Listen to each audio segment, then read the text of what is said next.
Welcome to Who Put This On, Season 5, Episode 25, where we watch The World According to Jeff Goldblum, Season 1, Episode 3. I'm Chris Lorenz. This is Brian. Robert Kitts. This is VJ. Noah Singer. Dr. Ian Maxcomb, as portrayed by Jeff Goldblum.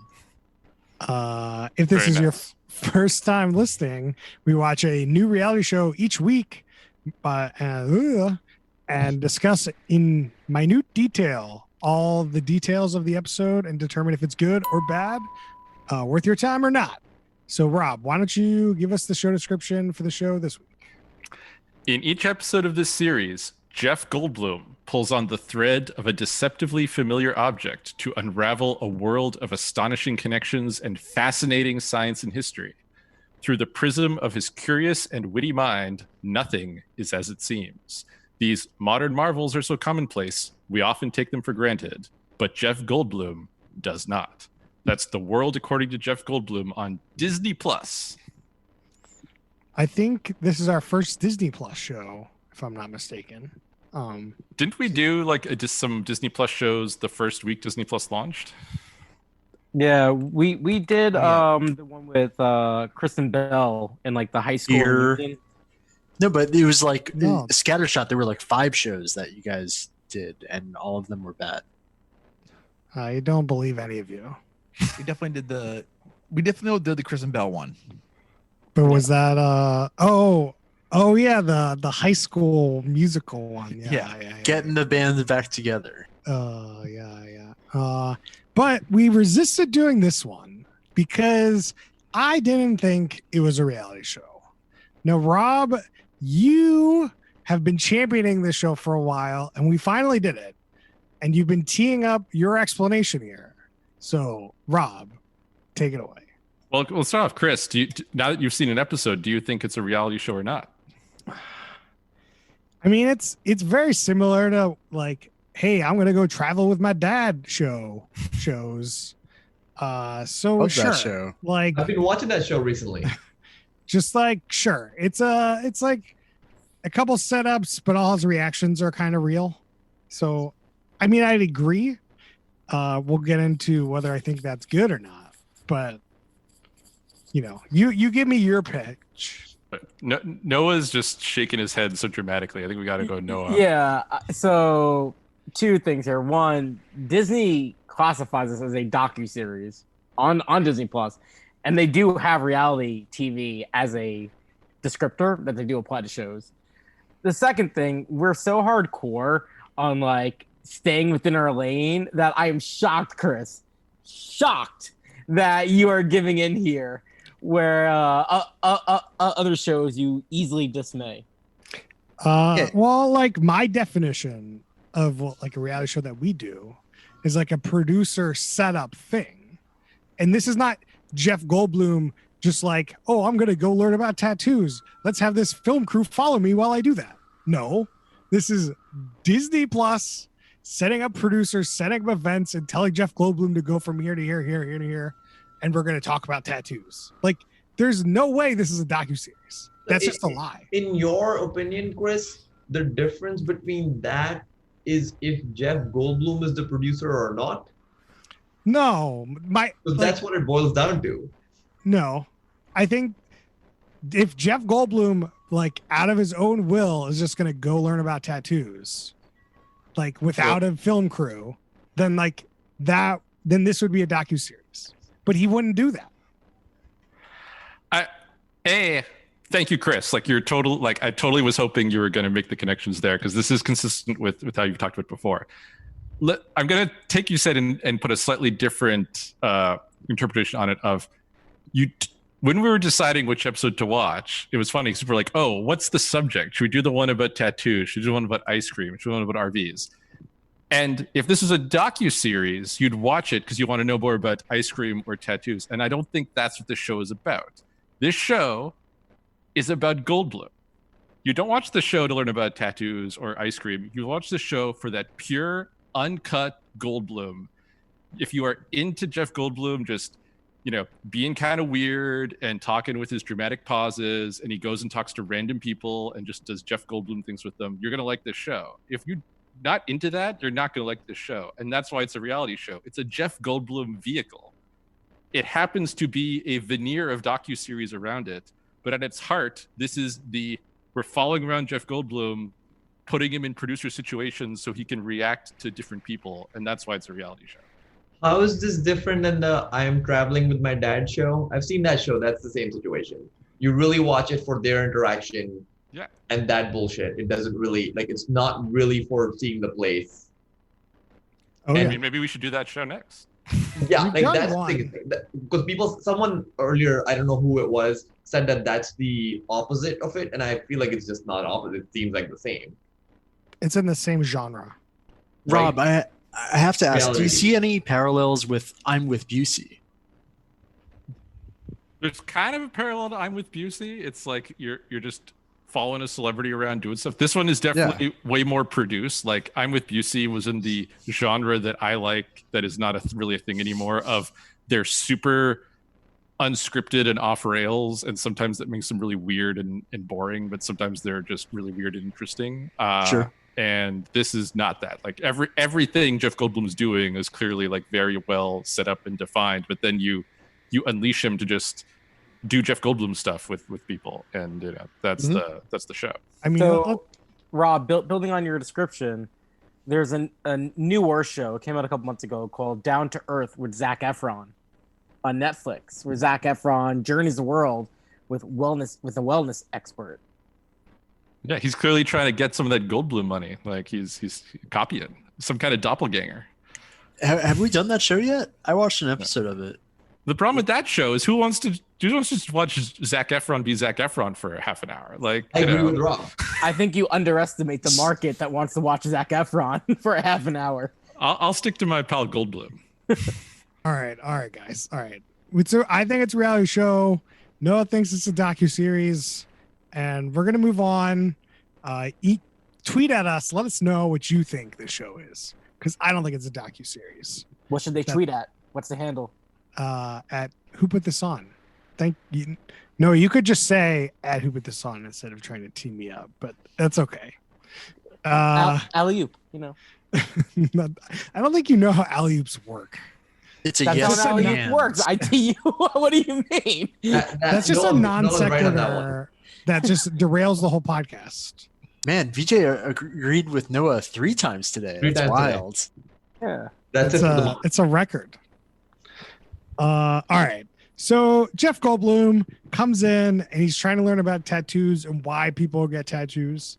So there's a series of vignettes where he goes first to a tattoo convention, then he goes to Hawaii, and then he goes to San Francisco for Jeff Goldblum Day, which Wait, is amazing. No, Pittsburgh. Pittsburgh is Jeff Goldblum Day. What was it? What was in San Francisco? The tech tattoos. Oh, tech Thicker. tattoos in San Francisco. Yeah. I mean, I'm gonna be honest with you. I was real bored. Like We couldn't tell. I could give 2 fucks. Like the For the first whole show or just for the tech tattoos part? like the first half was kind of interesting because it was Jeff Goldblum interacting with people. That was fun. At the tattoo convention, he's like go around making witty remarks about tattoos and seeing weird people get weird tattoos. Great. And then it just like slowly falls off a cliff. Like talk about the people in Hawaii. They've got some cool tattoos, some cool like experiences, but then you get into the tech, like I don't care. And then I just got disinterested and it never brought me back. It's kind of my overall feeling. The Hawaii thing was probably the most interesting thing for me because they talk about these traditional tattoos and why they do it, what they mean, and like they do it like really manually, which was cool. The rest of it, I agree with Chris. There's not much going on. There's obviously the Jeff Goldblum being Jeff Goldblum part, but that's kind of I don't know. But I 5 minutes, thought- that seems good enough. Don't need 30. I found that the Hawaii stuff plus Jeff Goldblum, like that combination, really Right. This is some next level shit. Rob, what about you? I honestly I think like the part I'd seen the whole series already. The part I remembered very vividly was when he goes to Pittsburgh for Jeff Goldblum Day and just drops in on a bunch of people getting Jeff Goldblum tattoos, and that was just like hilarious. But, like I got Chris, you're like, well, the best part was in the convention when he's talking to people and just doing Jeff Goldblum things. Like that's the whole show. I like the whole show. Like he doesn't stop doing that. He's with the tech guy. It's like we can get into like the fact that tech guy's talking about these tech tattoos and they're not really tattoos. They're like when little kids get tattoos with the water, and that's stupid. But like he's doing, saying crazy things to this guy. He's like, okay, do you remember, have you ever seen Notting Hill? And then the guy's like, are you Julia Roberts? And then Jeff just stares at him like a creep, and then and the guy freaks out. Like it's great. Like the whole thing is great. Jeff Goldblum being Jeff Goldblum is it's my bag. All right. That I mean, it can be. I can definitely see that. I just think that it like the Jeff Goldblum being Jeff Goldblum just did not hold my attention longer than like 5-10 minutes. If it was a 15-minute show, I think you would do it. Yeah, some sort of Quibi show. Do we got to talk about R.I.P. Quibi? Let's do that at the end. We'll leave our movie news to the end of the podcast instead of the beginning. All right, let's go over a little bit of minutia. Let's talk about this tattoo convention. And the first thing that Jeff does in this whole episode and at the tattoo convention is he makes a Holocaust reference. And I was like, that's a weird tone for you to make for this, just this whole show. I don't know about that. I actually disagree. While we can, our Jewish friends here have told me that the thing he says is actually incorrect. If he truly believes that, he's just throwing out a fact there. Like it seems totally natural for him to just say a fact. Like why should he not do it just because it happens to happen? Like it just doesn't make sense, right? He's just giving you some context. Like basically what he says is Jewish people aren't into tattoos due to the Holocaust, right? That's kind of what he says. What Max I think Max mentioned it earlier was like, hey, like that's actually not true. Like the aversion to tattoos has been much longer running than that. I thought it was like a cemetery thing. Like you weren't allowed in the cemetery. It's a biblical thing, and the cemetery thing too until recently. Right. Yes. So he's just throwing out that fact, like be like, hey, like he's just telling us something about people. Like it just seems reasonable. So this is the world according to Jeff Goldblum, right? It's not the world. Right. That's true. Like it's not reality. This is like Trump. It's like Trumpism. He's like made this up. I put it out there on a show about learning, and that's it. You're learning about my world. Just like not learning about the real world here. Gold world. It's just one giant dream. Well, like he makes a mistake, right? We can agree on that. He's not really trying to force it down your throat. And like, it's just kind of a minor comment. I just don't see why it's like a weird tone for him to be telling us some fact that he incorrectly knows. Was just like, yeah, people, they were in the Holocaust and they got like numbers on them, and it's just, I don't like Jewish people and tattoos. It's just like, I'm just like that is the tone. It's not that he said that Jewish people are averse to tattoos for specific reasons. It was the way he said it. It sounds like you don't like the Jeff Goldblum mannerisms. Like that's the Jeff Goldblum thing. No, I'm just saying that's just and you go, well, Chris, you're on this. I didn't say I didn't like it. We're trying to talk about a show. And I just said it was a weird tone to like go. It seemed like a dark place for him to go right away. That's all. That's it. Keep it real. I think he just talks in his specific way, which makes it seem exaggerated, but it's not something he's doing particularly for that statement. He just does that that's like all 30 minutes is that. Yeah, I mean, I agree with you. The other topics he goes through isn't about that statement. Millions of people dying and the incorrect reason why Jewish people don't like tattoos. So like, I don't know if it's totally incorrect, just to be clear. Just because the aversion of tattoos has existed for longer doesn't mean that there's not a lot of people today who have the aversion to tattoos because of that fact. Those two are different things. Okay. So he meets other people at this tattoo convention, and it just kind of like flows to like different random people and things that are like just nothing. There's just nothing interesting about it. There's just like, people. Should we People talk get weird. about him flirting with the old woman? Sure. Rob, talk about the flirting with the old woman. We just like he's like, oh, we got to meet this expert in tattooing, and it's this older woman who was just like giving someone a tattoo, and he interrupts them, and then they're just like flirting real hard with each other, talking about tattoos. Shanghai Kate is for a hot second. It seemed like they had met before, but then it just kind of seemed like she had recognized him from him just saying something without looking at him. But then he's just Jeff Goldblum, so you recognize him because of that. Yeah. Well, she said, I recognize that voice, but A, it's Jeff Goldblum. B, I'm sure like she's the producers had been like, Jeff Goldblum's coming to talk to you. Oh, yeah, definitely. Yeah, I mean, before all these conversations, like Jeff and that person usually meet and like, hey, like, how are you doing? Like, you got to warm up the person a little bit before going in cold. So in this conversation with Shanghai Kate, they finally asked the question. This was the first time they asked the question the whole episode was, why do you think people get tattoos?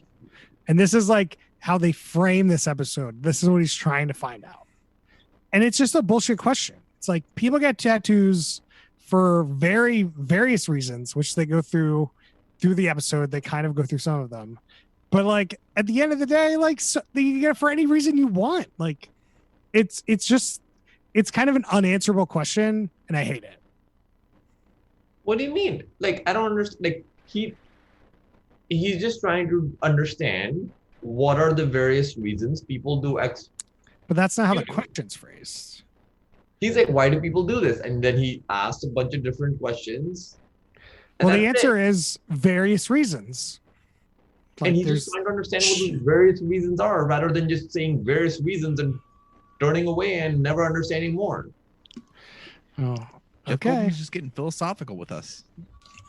Getting some existential questions answered. Like honestly, I really enjoyed seeing what's his face, Jeff Goldblum, philosophizing for a little bit.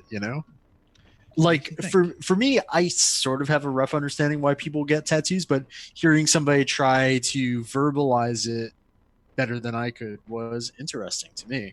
Yeah. Rob, what did Shanghai Kate say was the reason people got tattoos? Remember. She said it was because it's like dancing. It's just built into our DNA. People just want to express themselves by drawing on themselves. That was her answer. That just seems so wild. Like just to think about like humans from any point in time. It's like there's not bigger things to think about than just like drawing on yourself. When you are held down by your oppressed parents and you need freedom, you got to express that freedom with a giant tattoo on your forehead. That's a lightning bolt. Say you're Harry Potter. But that was Shanghai Kate. I mean, as we saw in Hawaii.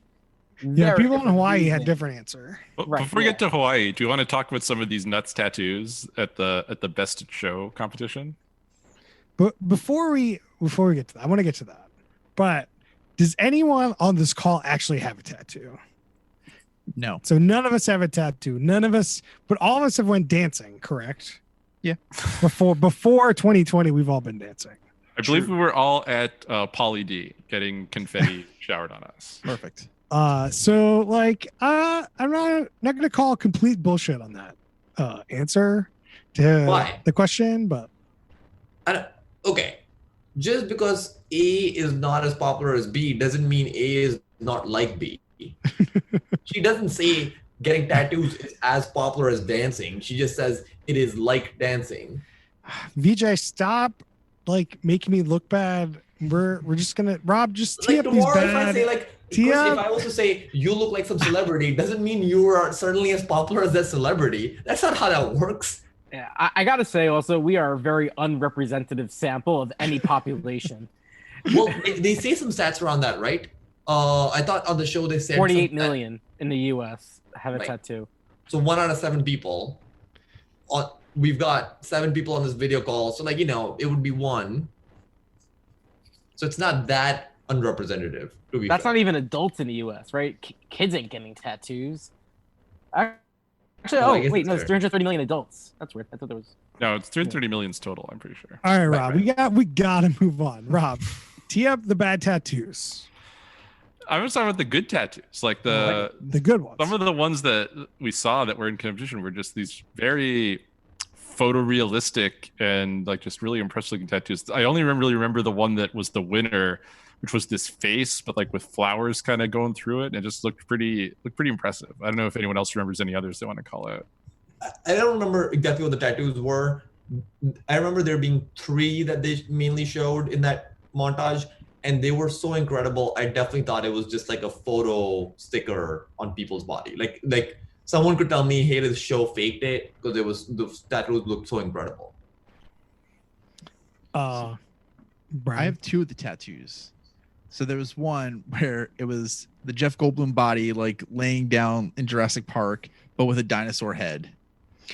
That was not in competition for best in show. No, it wasn't. But- That's the Pittsburgh ones, right? No, it was. No. They showed a couple of these earlier. One of them. There's a guy Jeff talked to at the convention who showed on his phone, here's some Jeff Goldblum tattoos I've done before, and they were great.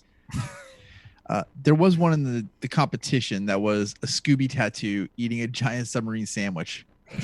Oh, Was hell yes. Scooby eating the sandwich, or was Oh, Shaggy eating the Shaggy, sandwich? sorry, Shaggy. Yeah. Right.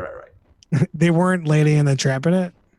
No, sadly, it was like he was just holding this solo and running. And that would have been good. Yeah, I mean, the tattoos were cool. I definitely thought the best in show was done really well. Way better than that. We did a tattoo show, and some of those tattoos were real bad. We've done more than one tattoo show. You've done at least 2, right? I don't remember. There was the Snooki one, but there was the Ink Masters one. Oh, Ink Masters was the one that I remember. The guy got a tattoo of his daughter. And it's just did like, not look like his it's daughter. just. I remember one on somebody's like chest that was just like the worst tattoo I've ever seen, and that was What's Just Tattoo of Us? Isn't that one of them? Oh yeah. yeah. But those were just ridiculous tattoos that looked good. And how but they were about how about far is ridiculous Tattoo Far? things. I think one of those is the UK one of those is the US one, but they're Correct. basically the same show. We watched both of them on the same night. Got it.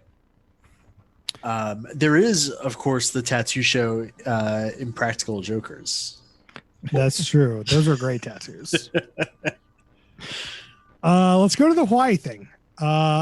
So in Hawaii, he meets up with like 3 or 4 people, and we see them initially. They're surfing using a canoe, which was really cool. That looked like fun. And then he interviews them afterwards about all their tattoos and what they mean and where they are. So like the people in Hawaii had specific tattoos for specific reason, like cultural reasons that had a specific reason why they were and where they were. I think one of the ones was like a turtle on somebody's foot because to remind him that he almost died while surfing, which is unclear to me how a turtle does that to you, but It's just like about being like one with like the ocean. I think there was a whole long story that he went into. It was more than it was about the turtle coming out of the water. Like the person kind of came out of the water. Yeah. It was unclear. Like the whole story was unclear, but like basically, I don't know seems like if they told the whole story on air. the person had a near-death experience, and then he had some clarity, and he got a tattoo. Is what it seemed like. Good summary. Thank you, VJ. And then that same person went and got like a tattoo by what I'm going to call a Michelin star tattoo artist, where you just go and you say, hey, I want a tattoo, and they just give it to you. You don't get to pick. Just like at a Michelin star Japanese restaurant, they just give you like the sushi they have that day. So all these tattoos like reminded me of the way like the Rock's tattoo looks. I wonder if I don't know if the Rock used this kind of technique to get his tattoos, but there's a similar vibe was evoked. Oh yeah, I mean that's like the Hawaiian pattern, right? Like very much in that line. I don't know if it's different though between like different Hawaiian groups. You know, it resembles it. I have to imagine this is the thing, like with the Rock, right? Like, yeah. Well, I mean, like, so we see this. I don't think these tattoos necessarily look like the Rock's tattoo, but they're similar black like vibes. And when this guy, the Michelin star guy, was giving the tattoos, it was very much like a old school, like he's got direct ink and is using some sort of like sharpened tool to give this tattoo, not like a modern day ink. It looked like kind of like a sharp piece of wood and a hammer. I'm just like, I'm looking at this, just like, how do you, like, obviously I'm someone who has no tattoos anyway, but like, how do you decide, like, yeah, I'm just going to lie down and have someone just hit me with a sharp wooden stick and a hammer for hours, putting ink in my body? Like, I just don't get it. But this is the predecessor to like what we have now, right? So like they had the little clip which explained how tattoos actually work. Yeah. Clearly, we haven't had machines that do this forever. So this must be what everyone was doing before that. And we know tattoos have existed forever. I know, but it's just a me thing of like, why would you do this? Like, I don't get it. Like, it But seems like this should not be a thing. But like, imagine if you grew up in Hawaii and like when you were 8, everyone who was 25 was doing it. Yeah. Then maybe you do it when you're 25. No, I totally see that. Yeah, but I also like the way they described it, that, you know, it's much more ceremonial. That, you know, it's bringing you back that like life energy that was always in you. To me, like using that method is as intertwined as actually getting the tattoo. Like it's all part of things you expect in that culture. Yeah. Like think about this, like coming from a different culture for me, why would you ever dunk a kid's head in water? Right? That seems nuts to me. Why would you ever do that? Right? So that's kind of how like we're seeing this new thing now. Or even like trick or treat would be like, wait, you're going to different houses to get little pieces of candy? You have stores everywhere giving you big pieces of candy. Like, why are you circumventing the whole system? That's free candy. Store candy is paid candy. Good point. Oh, I lost my train of thought. Whereas the tattoos, like it's like similar to a prison tattoo. That's what I was trying to get to. It's like when you're in prison, people come out with a prison tattoo. It's just like, you know, same thing. They're using ink and they're using like a needle. They're not using those fancy pens that Thomas Edison invented, which is one of our vignettes. We learning stuff. Some things are incorrect, but some things are correct, apparently. Can we take a little detour? How actually do you give a prison tattoo? I can tell you, but then I have a detour after that. Okay, so you take a pen to prison. That's a detour. It's very simple. You take a pen, you take the little ink of tube out of it. I believe you heat up a needle, you dip it in the ink, and then you just like put a little pinprick into your arm and rinse and repeat. It's very, very simple. It's the same thing the machine's doing, just very, very slowly. Yeah, I just want to call out before Max goes on the detour. Yeah. It's a little different than the Hawaiian technique. I just want to say, like, I think the Hawaiian technique should not be compared to prison tattooing. They're the same concept. The same, but then any tattoo is the same concept. You have to prick your body with ink. That concept is universal. That's the only way tattoos work, unless you're a sticker. Which we'll get to. So yeah, I just wanted to call it out. But Max, take us on the other detour. Okay, I have a cousin, great guy. He's in a bunch of punk bands. One time, he crashes with me and my mom at my mom's place. So he comes in, we're hanging out downstairs, and he shows me a prison tattoo he gave himself. He never went to prison. He just, he's a punk kid, so that's what he does. He gave himself a little tattoo on his arm, and it just says family. And anyway, my mom comes downstairs. My mom's a doctor, and he says this to her with such glee, and she's like pretending to not be horrified by it. And this is a very strong memory I have. It's a very Max Mom moment. How young were you for this, Max? Oh, I was like 23. Oh, okay. You talk about like a memory. I thought you were like 8 or something. Agreed. Before we get to tattoos, one last thing before in Hawaii I want to mention is that Leon Nunez, which is the Michelin star tattoo guy, he said that the tattoos give you more power. They give you that your mana is like your spiritual power, and the tattoos harness your spiritual power. He didn't really say how you do a Kamehameha after that, but I'd be interested to know. I wanted to make that joke. Apparently, I didn't get it. No one wanted to laugh. I did it. I understand. Max Anyway. wants to make it clear he understood the joke. He just didn't like it. Yeah, exactly. Doesn't that help me out, Max? I'm here for you, buddy. Rob, No, that was the opposite of being there. Rob, why don't you tell us about this San Francisco tattoo that we get to learn about? Yeah, we got to put the air quotes on the tattoo. So Jeff Goldblum goes to San Francisco because he says we're going to learn about the world of modern technology with tattoos. And when these people are talking about tattoos, they're talking about tattoos like, little kids get, where there's some water and you put it on your hand and then just like basically a sticker on your skin.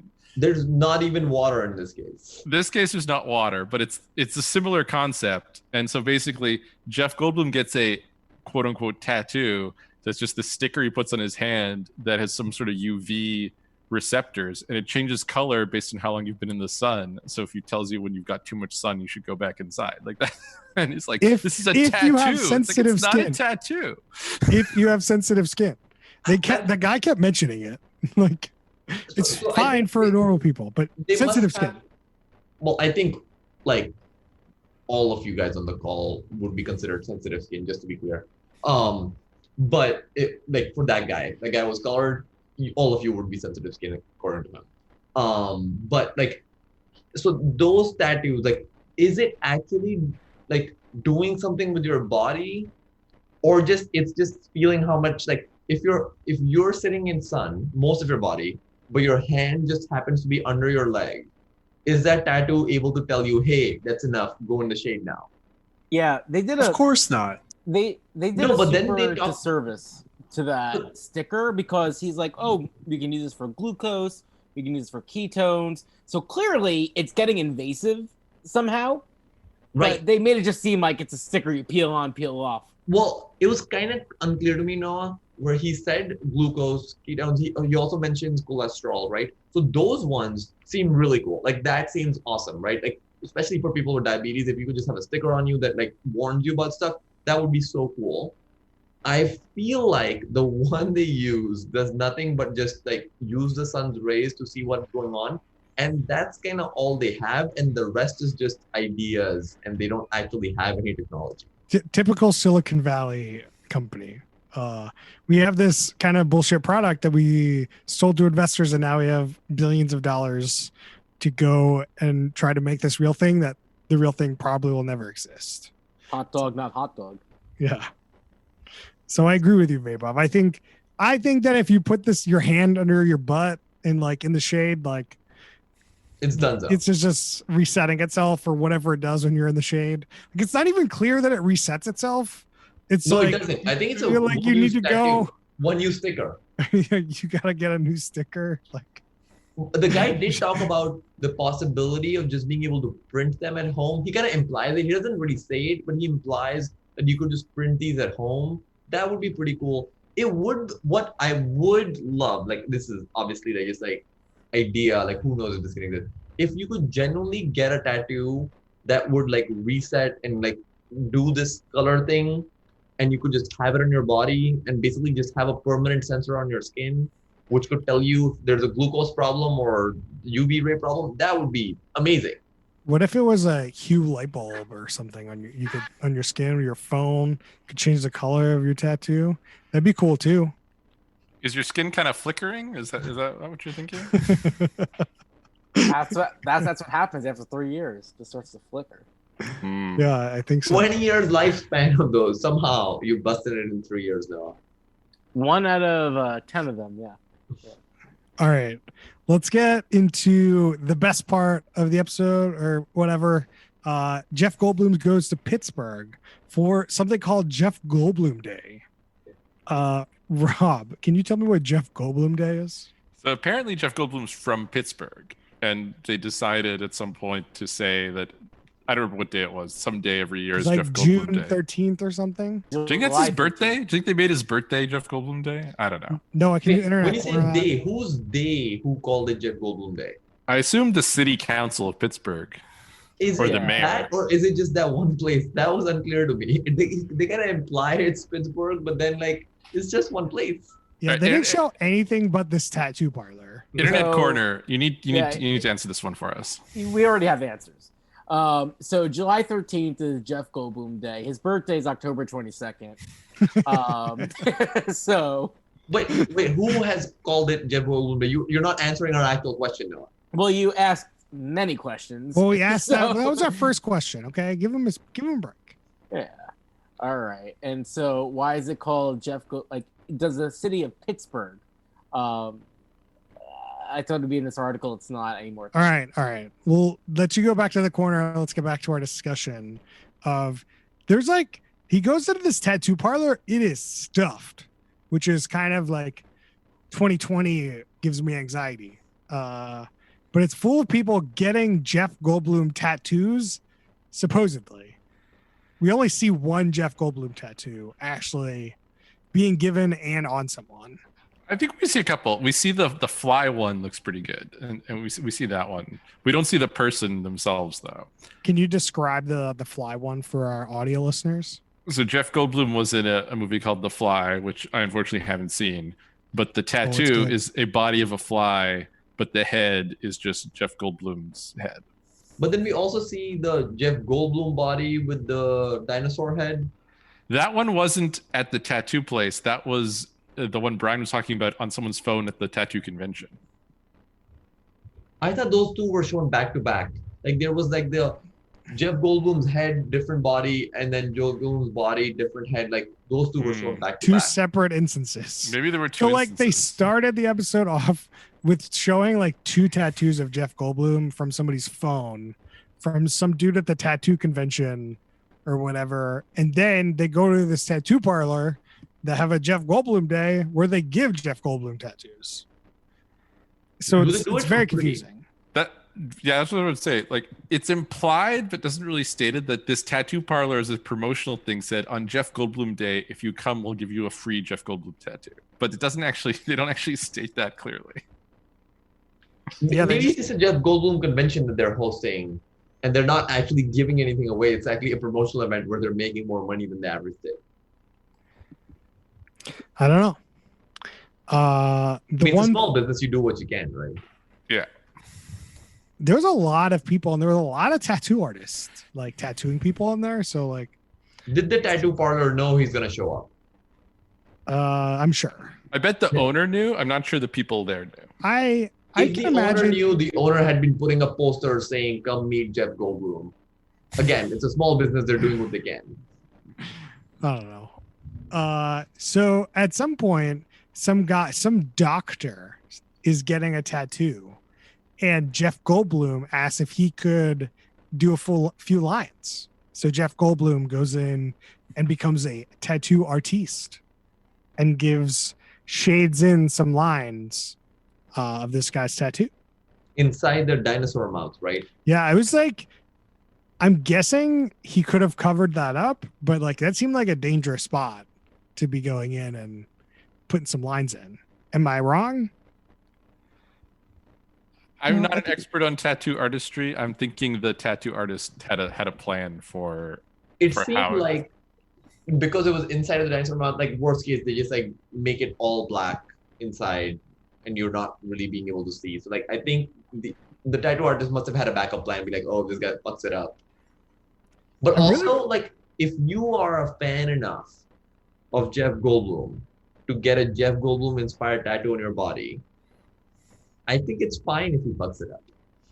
Yeah. I mean, what I really thought he was going to do, and what if I was that person getting him to do it, is just sign your name. I think it's really hard to do that, Like, though. I mean, I'm sure it's going to look terrible, but like at the end of the day, you're like, look, I got this Jeff Goldblum tattoo, and Jeff Goldblum signed it. Like poorly, but like at the end of the day, that's a way cooler story than like, look at this Jeff Goldblum tattoo, and he kind of shaded a tiny piece of it. Like, I agree. Just don't try to sell it on eBay. I was thinking it's kind of funny that like Jeff Goldblum's like, I'm gonna give someone a Jeff Goldblum tattoo, and it's really a dinosaur tattoo that just has glasses that look like Jeff Goldblum's glasses. Like, where's the actual Jeff Goldblum face tattoo? That's the one I want Jeff Goldblum to try to draw. Yeah, like I get the dino reference of like Jurassic Park, but it get Jeff Goldblum's face. But I guess that's also a little bit risky. Like every tattoo artist has to be able to do Jeff Goldblum face pretty accurately. I think like it's just kind of like this dude is probably just a big dinosaur fan, right? It's like it's so much more reasonable to get a dinosaur tattoo than a Jeff Goldblum tattoo. Like just Yeah. right? So like he's just trying to be a reasonable dude. Like how many people really want a Jeff Goldblum face tattoo on their body? How many people want Tattoo of their face on their face, same size. no, Jaden Smith tattoo. That's what I was trying to get at. Oh, Jaden Smith tattoo, yeah. If you haven't seen the movie, the Impractical Jokers movie, there's an update to the tattoo, which is quite good. Ooh. I guess a short shout out. Quick update from the corner. Pittsburgh City Council did make July 13th Jeff Goldblum Day, but I can't figure out why July 13th. Or what happens other than this tattoo parlor. Nothing. It's probably like they didn't have that many days open, so they picked July 13th. You think it's like in one of his movies, like July 13th? Oh, Independence Day. Independence Day 2? Because 1 + 3 is 4. Or that famous movie, The Day Before Bastille Day, that he stars in. Okay. All right. Let's get to questions. It's worth calling out that Jeff Goldblum had a son born on July 4th, which I just think is so perfect. Oh, that's amazing. That's good. Do you All think right. they planned that? No. Noah is definitely shaking his head here. So Yeah, he's not saying I'm anything. saying they definitely planned that. Like, you know, if you have a kid that's supposed to be born July 7th, you can probably just induce a couple of days early just for funsies, right? You know, slip the No. doctor a 50. If you're okay, we're moving on. All right. Oh wow! Wait, I'm building on that. His baby mama and wife is a Canadian. Look at that. Why would you call it baby mama when it's his wife? You made it sound like there's two different people.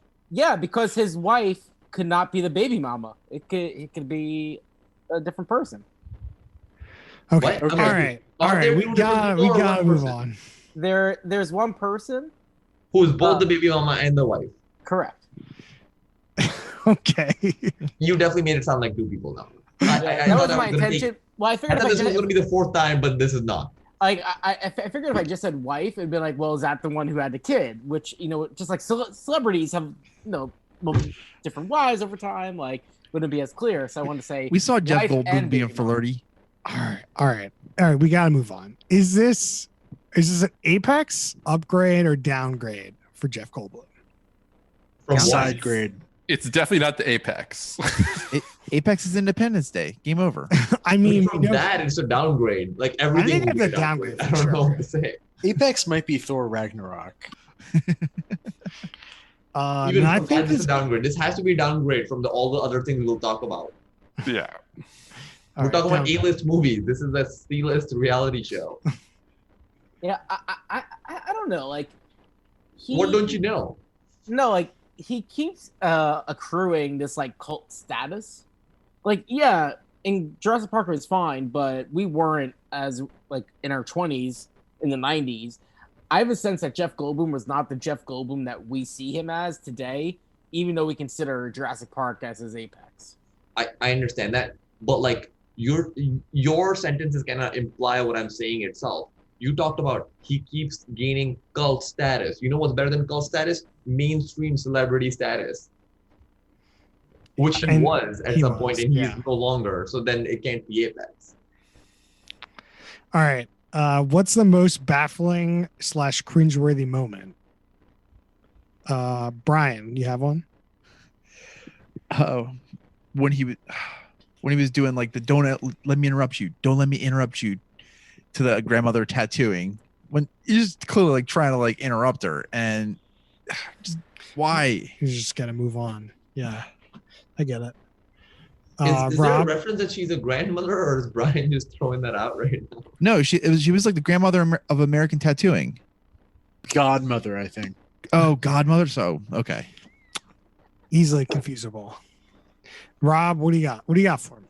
Like it's cringeworthy, but I also really enjoyed it, and I already mentioned it once. Of when he's sitting on the park bench with the Silicon Valley tattoo guy, and he start talking about Notting Hill and being Julia Roberts, and Jeff Goldblum just sort of stares at him, and the guy kind of just doesn't. He just doesn't know how to handle the Goldblum, but it's kind of cringeworthy, but it's great.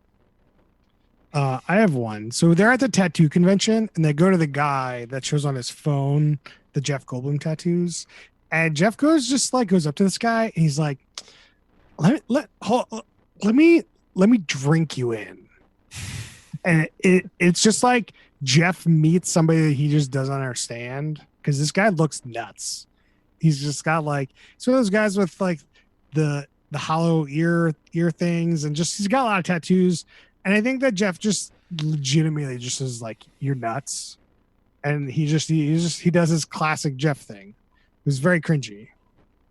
VJ, you have one? Nah, you guys covered it. Okay. I don't even remember more. All right. You guys talked about it in the specifics, but I'm just surprised. Like throughout the show, he just is Jeff Goldblum with his like very awkward, sensual vocal fillers, and he really has a way of getting like into you, which I think if you're not ready for it, can come off as a little cringy. Favorite minor minutia. Brian, you have one? Where they're doing like the Hawaii intro video, they like tried to show off like Jeff Goldblum like in the boat in the background, but then like there's just like this girl surfing, just like her backside, and I'm like, why is that the focus? Yeah, I did not notice that. incidental. There's a point where he comes in and he's talking to the godmother of tattoos, and he's like, "I pride myself in my low pain tolerance," and that was a pretty good like interaction. I thought that was fun. He was real flirty. He was. Rob, what do you got for me? You got one? I don't have a good specific one. So I'm going to take the opportunity to just mention a really favorite thing from a different episode of the World According to Jeff Goldblum I really liked was he was talking to some guy about, and out of the blue, the guy just says, "Hey man, I got to ask you, were dinosaurs real?" and Jeff Goldblum does this great, really slow turn toward the camera with this like, "What the fuck is I talking about?" face. And then the guy goes, "Well, you know, some people say that didn't happen." And Jeff goes, "Well, how can I put this delicately? Those people are incorrect." It's really good. I really enjoyed that one. How many million people do you think are in the country who don't think dinosaurs existed? Too many. Or is it more or less than the number of people with tattoos? Way less. Less, yeah. I think it's like 1 to 2%.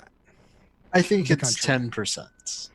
You think 10% of the country doesn't believe in dinosaurs? Who There's a lot doesn't of want to believe in dumb dinosaurs? people out there. But who Or- doesn't want to believe it?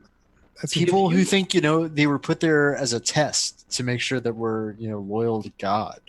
If you, know don't what's believe sad, in though? evolution, then you Yeah. don't believe in dinosaurs, correct? I definitely think more than 2% of people don't believe in evolution. No, they some people believe dinosaurs were put there by God, and then like You could also believe that humans and dinosaurs were there like 2,000 years ago together, and just the dinosaurs are gone, but we're still here. Well, Yeah, like I wouldn't put anything past this country now. Like I could see it becoming the next like liberal conspiracy. They want to get funding to research the dinosaurs that lived who knows how many years ago. Yeah. okay, all right. Let's do the drinking rule. I think we could do some drinking rules. Mhm. I think the obvious one and the one I'm gonna steal is anytime Jeff gives his like not like a non sequitur kind of line, he gives his Jeffism, as I like to call it. You take a drink. Rob, you got one? It's a similar vein, but I think it could be its own one of when he doesn't say anything, but he just stares into the camera with sort of a strange expression, but like specifically doesn't say anything. I think that could also be a drinking thing. Brian, you got one? You have to finish your drink when he goes on one of his long ass rambles. We're not trying to kill people, Brian. What are you talking? Both your rules are way bad. We're not telling people to finish their drinks. Yeah, there's like one per episode. No, Noah, do you have one?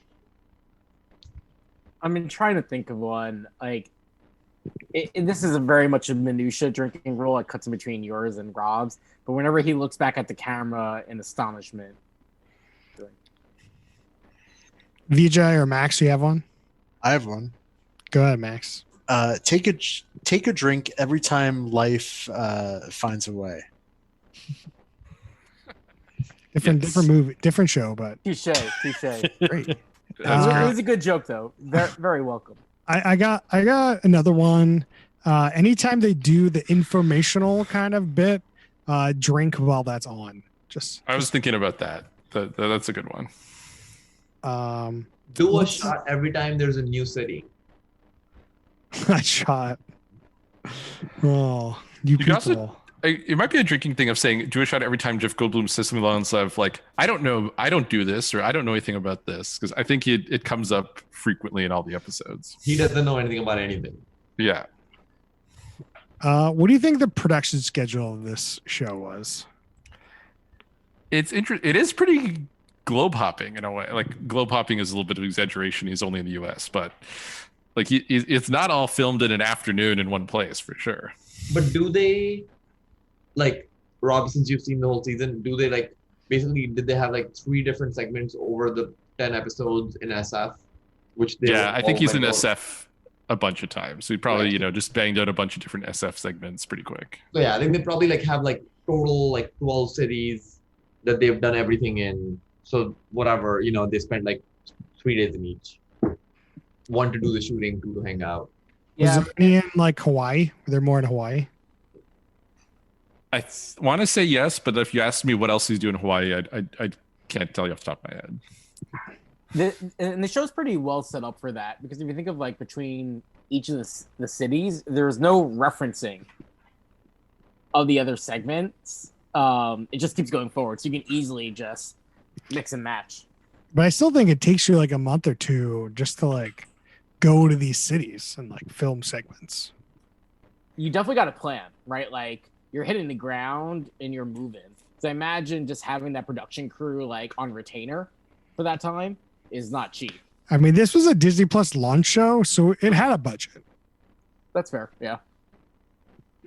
What shows inspired this show? As I think we've already gone over the Let Me Travel with Your Dad show, which I don't even know.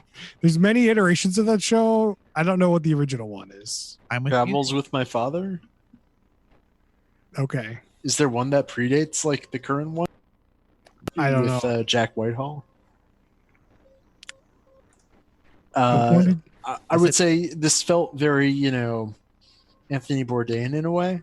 I was gonna say that. That's exactly what I was gonna say. Yeah, it's true. I could see that. I also said I'm with Busey. I'm with Busey. I mean, Celebrity. Was that the first? That wasn't the first Celebrity one, was it? It was one of the first ones where just like and although like the thing was Busey was not really like Goldblum is a bigger celebrity than Busey. And so like Busey was like just some rando guy, but Goldblum has a little bit of cachet. Although Busey was big in the early 90s, which is when, or not big, but like that's when his peak was. I mean, Goldblum's peak was also in the early 90s. I know, I was gonna say that.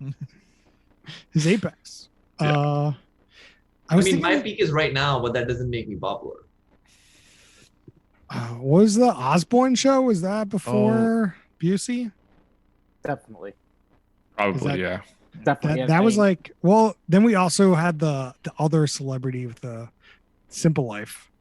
That probably Paris. That's similar time to the Simple Life. Should we tie this back to last week? Should we thank the Kardashians for this show? Oh, I forgot about that show. I don't think so. Until now, Rob. How could you forget? It's not seared in your brain. Biggest reality show of all time, probably, right? All right. I mean, Survivor is the biggest reality show of all time. Yeah. But I think I bring it back to the top. Like, is this a reality show? I think if we accept this as a reality show, this opens up the whole like globe-trotting genre where there's just a personality who travels the globe and explores different cultures. We've done the reality show like that already. Like we've done did Bourdain, and we consider those reality shows. So I don't understand why this opens that up. We've done them. It was already open, Noah. Yeah, I guess. What this doesn't open up is like Cheer, which is a real docuseries. Where like it's a cheerleading group and they're going to cheering competition and they're going to do that regardless of the documentary film series. Like, right. Because if you do Cheer, then you have to do like Hard Knocks, right? Yeah. It would open up way more like just documentary-esque shows that are just documentaries but turned into shows, which then are called docuseries instead of documentaries for no reason. Yeah, like I'm thinking in my head, like, how do they pitch this to Disney? And were they like, it's Anthony Bourdain meets Jeff Goldblum, or is it like Vox Explained, but for the family? It's not Vox Explained because there's no factual correctness here, as we know from the beginning of the show. Right. No, it's not factual, but just like it's like there's one topic, right, and like they're gonna do a Jeff Goldblum like deep dive into that topic. Because like things are Disney Plus for families, right? So it's like you need to keep it lighthearted. I'm trying to think of which angle they actually took when they were like doing the green light pitch. Also, just going back, Chris, docuseries are just multi-part documentaries, right? Yeah. Like that's it. Like there's no real genre. Yeah, there's no real reason to have a different name for it, but like we have different name for TV shows and movies. It's like that's just what it is. But we have a different name for movies and documentaries, and they're the same thing. Well, documentary is a type of movie. There's not really different things. Okay, I mean, whatever. That's like saying we have a different name for it. It's fine. I would consider them documentary TV shows if we want to have a different. They are documentary TV shows. They just have a shorter name for it. That's it. Yeah, that's fine. I don't mean to make it that I'm upset that we have a different name for it, but I kind of did. So that's fair. All right, let's get into our favorite question. Let's get into the ratings. So we do a stack ranking system. So we compare this reality show against different reality shows. We go top, middle, bottom, third. Some people do a stack rank in their stack ranks. So don't be confused when there's 9 buckets instead of 3. Rob, since this is your show, why don't you start off? I'm putting this right in the top third. I already watched the whole series, so I don't need to say I'm going to go watch the whole series, but I love me some Goldblum, and I think this is some great Goldblum content. And if they make a second season, I'll watch it. Brian, what do you got for me? I'm putting in the middle. Honestly, like we learned some stuff, and Jeff Goldblum was kind of wacky. So what'd you learn? How tattoos are done. Like, and why people get tattoos. I don't think I learned anything. VJ, why don't you follow that one up? I'm doing bottom of the middle. It's not repulsive, so it's not bottom third. So I'll put it in the middle, but then it's just kind of boring. You know, there's not much happening. I don't really care about Jeff Goldblum. He is like, I feel like Jeff Goldblum would be great if he was like on like Snapchat or Instagram stories, like just, you know, making weird 20-second videos. That's like the gap. Like he does some weird facial shit and like maybe makes a joke or two. That's it. That's the level of Goldblum I need. Maybe he's there. You don't know. Probably, right? Maybe I'll just follow him. Yeah. Maybe he should be on IGTV or something. Max, what do you got for me? I'm going to say middle third, top of the middle. I suspect I might like other episodes more, and I will give it a shot, I think. Noah, what do you got for me? Similar sentiments to VJ, that I think Jeff Goldblum is much better, like in very small bits. I do like that you do learn something in the show, similar to Brian. Like I definitely didn't know about the Hawaiian tattoos and all that, so I think that's cool. But it's a solid middle. Just it's a little too much Jeff Goldblum. I'd watch more, but I'd be playing something on my phone while watching it. Yeah, I want to like the show, but at the end of the day, I watched it once, turned it off halfway through, and it just like it's not doing it. Jeff Goldblum can be interesting. It just does not carry my attention. He just is his non sequiturs and this like boring travel stuff. Just like I need a through line. I need something like it. Just every time he switches, I'm just all right, ready to turn this off. All right, ready like. So it just goes to the bottom. I think there are bits that like make it seem like I think I should put it in the middle, but at the end of the day, how I watched it, it goes in the bottom. It's not like garbage, but it is not pulling my attention in any way that I want a TV show to do. So that's why it goes in the bottom. I think this is a interesting bottom but not garbage TV show. Yeah. I don't know what that VJ is trying to show us, but let's get to film news, guys. We got some film news this week. Let's go. Should we do Alex Trebek passed away? Not great. We never brought up R.I.P. Quibi. Yeah, that's what we wanted to bring up earlier. So Quibi, did we have a bet going on, Rob, with Noah and Quibi? I feel like we did. I think so. I'm pretty sure we did. What was the bet? Because like Facebook kept reminding me that we have like some sort of Quibi bet. And I'm pretty sure I bet that Quibi was going to be done by at least the end. Like, I'm pretty sure I won this bet because I said it was going to be done. You remember the bet as if you won the bet. Well, because I bet that Quibi was going to be done. I would be a millionaire. Noah loved Quibi and Noah bet against me. So there's no way Noah was like, Quibi's going to be done. I'm the one that bet that Quibi was going to be done. That seems fair. Noah, do you remember this bet? No, why weren't you in? Reasonable. So Noah, why weren't you in on the bidding of the assets here? I don't have that type of capital. Like, what kind? I mean, no one wants any of these shows. So like, No, you offer them $50, they might give it to you. Man, I'm gonna go call out Jeff and Meg. maybe you can get like the app, and like you could just launch it, rebrand it. So wait, is it just like running for free now, or is it like? No, it's done. No, it hasn't expired yet. It's no, it's like December, I think. Yeah. Yeah. So They said they're looking to sell their content, basically. but no one wants to watch that murder house flip show. It Like, doesn't matter if people don't want to watch it. There's like a million things on Netflix that people don't want to watch. That's like in the whole thing about streaming. You don't have to care if people want to watch it. You just put it out there. I'm just not sure. I'd also strongly contest, like, there is good content on Quibi. All of it, of course not. But there is good content. I think repackaging and doing the go-to-market differently, you find this content to home. 100%. Who do you think that like would fit the most for this Quibi content? YouTube. YouTube? Snapchat. I don't pay for it. I watch some ads, and that's fine. Yeah, Snapchat. Snapchat's a good one. I mean, they also did some movies that they spliced up, but it's literally just a movie. Right. That That movie can go on Netflix, no problem. Or like Apple TV Plus. Right? That's what it's called. I think so. Yeah. I mean, Snapchat?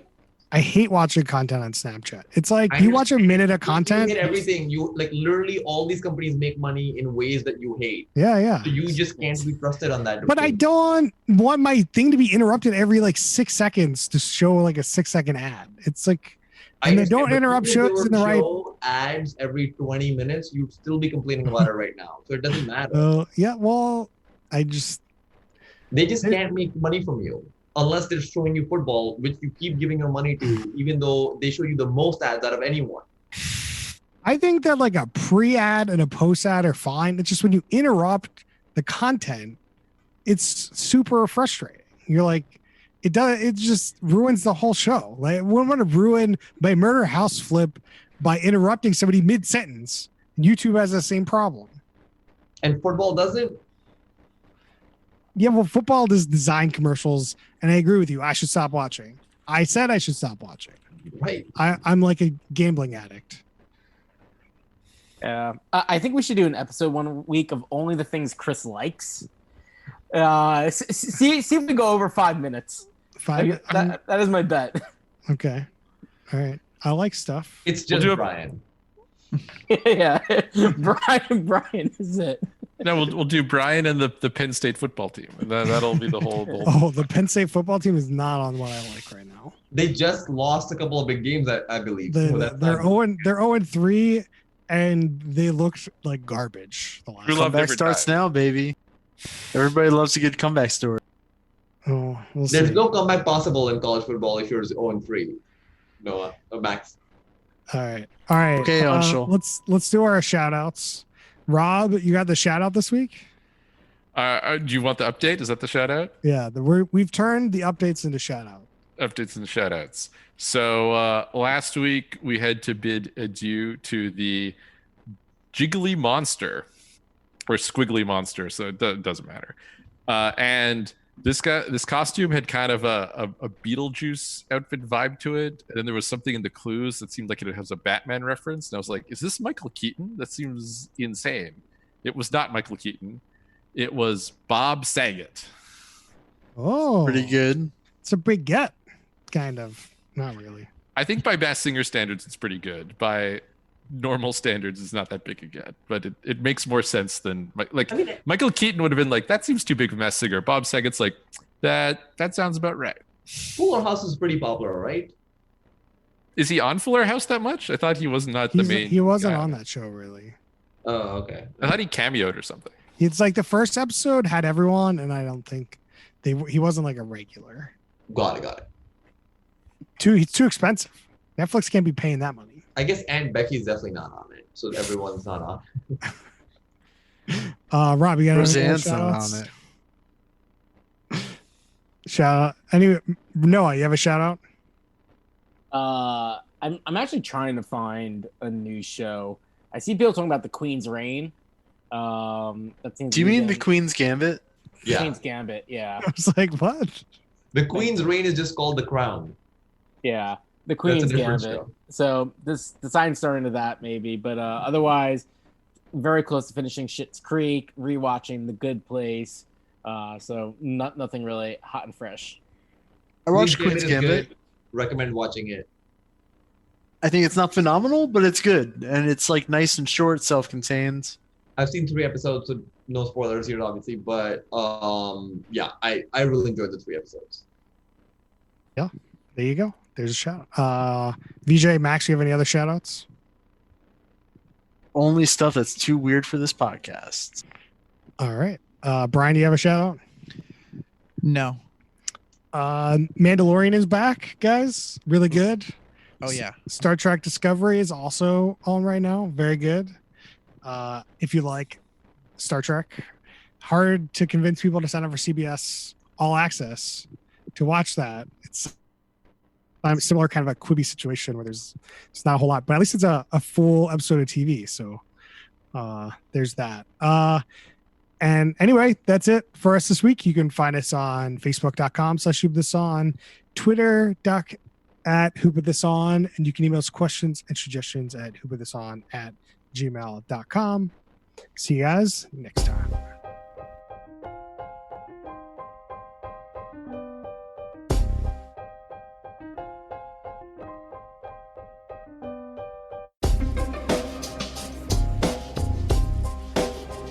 Noah, what the fuck's wrong with your life, dude? I can't believe, how do you live like this? You said your other light's been fucking done for like a month, and you just haven't changed the fucking light bulb, and this is like a Hue bulb, which somehow you just left it on like this, and you're just sitting there. How is this not fucking driving you insane?